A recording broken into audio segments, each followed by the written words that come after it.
వందే శంభుముమాపతిం సురగురుం వందే జగత్కారణం వందే పన్నగభూషణం మృగధరం వందే పశూనాం పతిం వందే సూర్యశశాంకవహ్నినయనం వందే ముకుందప్రియం వందే భక్తజనాశ్రయం చ వరదం వందే శివం శంకరం.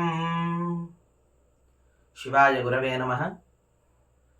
మనం ఈనాటి కార్తీక పురాణంలో 5వ అధ్యాయాన్ని ప్రారంభించుకోబోతున్నాము. వశిష్ఠుల వారు ఇక్కడ దాకా ఎంతో చక్కగా జనక మహారాజు గారికి ఈ కథామృతాన్ని వినిపించారు.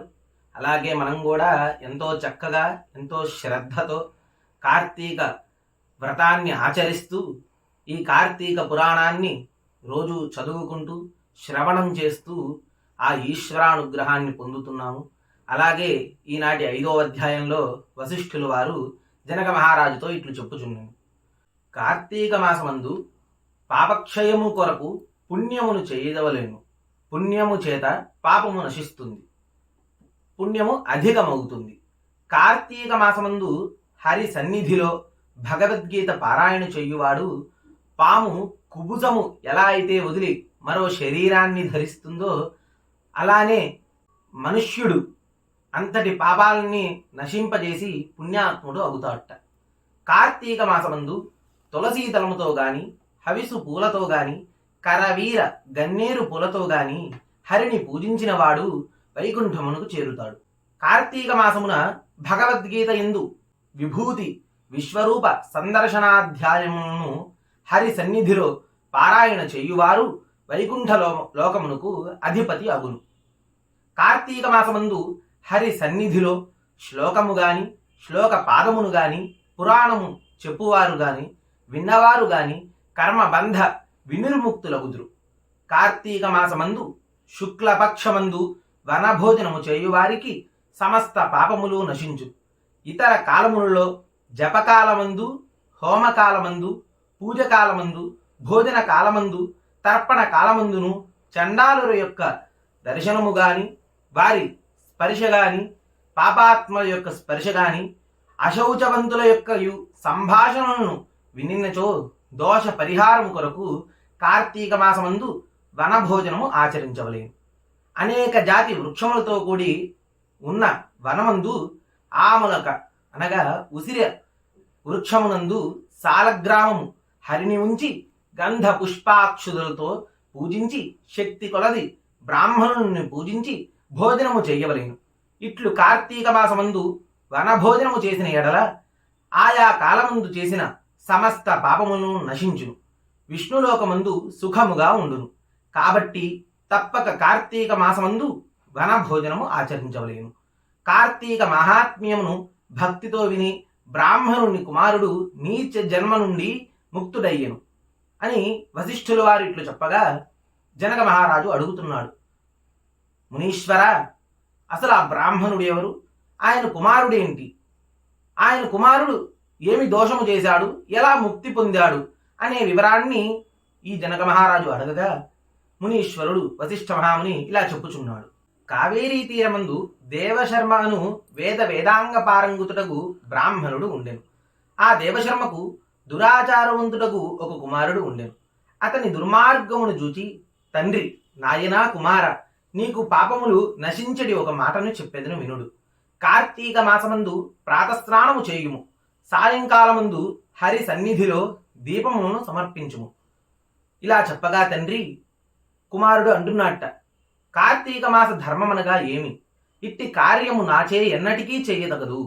ఆ మాట విని తండ్రి, ఓరి దుర్మార్గ, ఎంత మాట అంటివిరా? నీవు అరణ్యమందు చెట్టు త్వరలో ఎలుక వైపుట్టి ఉండుమని శపించను.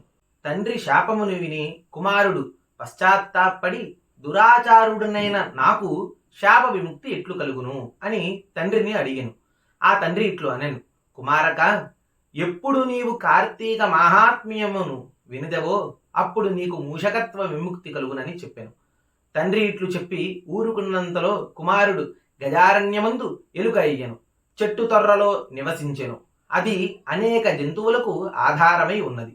ఇట్లు కొంతకాలం గడిచిన తరువాత ఒకప్పుడు విశ్వామిత్ర మునీశ్వరుడు శిష్యులతో సహా కార్తీక స్నానమాచరించి ఆ వృక్షము యొక్క మొదట కార్తీక మాహాత్మ్యమును భక్తితో చెప్పుచుండెను. అంతలో దురాచారుడును హింసకుడును అగు ఒక కిరాతుడుగుడు వేట నిమిత్తము అచ్చటికి వచ్చి బ్రాహ్మణులను చూచి పాపాత్ముడు గనుక దయాశూన్యుడై వారిని జంప నిశ్చయించాడు. అంతలో విశ్వామిత్రాది ముని సందర్శనము వలన వానికి జ్ఞానము కలిగి సంతోషించి, అయ్యా, ఏమిటి ఈ పని వల్ల ఏమి ఫలము అని అడిగాడు.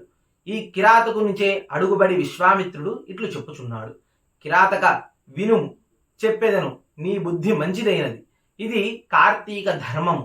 ఈ ధర్మము మనుష్యులకు కీర్తిని పెంపొందిస్తుంది. కార్తీక మాసమందు మోహమ చేతునైనను స్నాన దానాదికమును చేసిన వాడు పాప విముక్తుడై వైకుంఠమును చేరుతాడు. కార్తీక మాసమందు భక్తి శ్రద్ధలతో కూడినవాడి స్నాన దానాది వ్రతము ఆచరించువాడు జీవన్ముక్తుడు అగును. విశ్వామిత్రుడు ఇటుల కిరాతుని గురించి చెప్పిన కార్తీక ధర్మమును వృక్షము మీదనున్న ఎలుక విని అప్పుడే నీచదేహమును విడిచి విప్రుడయ్యాడు. విశ్వామిత్రుడది చూచి ఆశ్చర్యముందెను. తరువాత బ్రాహ్మణ కుమారుడు తన వృత్తాంతమంతయు విశ్వామిత్రునికి తెలిపి అనుజ్ఞ తీసుకుని తన ఇంటికి చేరుకున్నాడు. కిరాతుడును మూషక దేహ త్యాగమును బట్టి కార్తీక వ్రత ఫలమును చూచి తరువాత ముని వలన సకల ధర్మమును విని వైకుంఠమును చేరాడు. సుగతిని గోరువారు కార్తీక మాహాత్మ్యమును వినవలెను. విన్నంతనే పుణ్యవంతులై పరమపదము పొందెదరు. కానీ విద్వాంసుడు తెలిసి కార్తీక ధర్మమును విని అభ్యసించవలెను. కాబట్టి తప్పక కార్తీక వ్రతము ఆచరించదగినది. ఇది నిజము అని నాకు బ్రహ్మ చెప్పినాడు అని వశిష్ఠ మహాముని జనక మహారాజుకు చెప్పెను. నీవును పురాణములందు బుద్ధి నుంచుము, అట్లైన ఎడల పుణ్యగతికి బోవుదవు. ఈ విషయమై విచారణతో పనిలేదు, నిశ్చయము అని వశిష్ఠుల వారు జనక మహారాజుతో ఇట్లు చెప్పెను. ఇక్కడతో కార్తీక పురాణం 5వ అధ్యాయం సమాప్తం. హర నమః పార్వతీపతయే. హర హర మహాదేవ హర.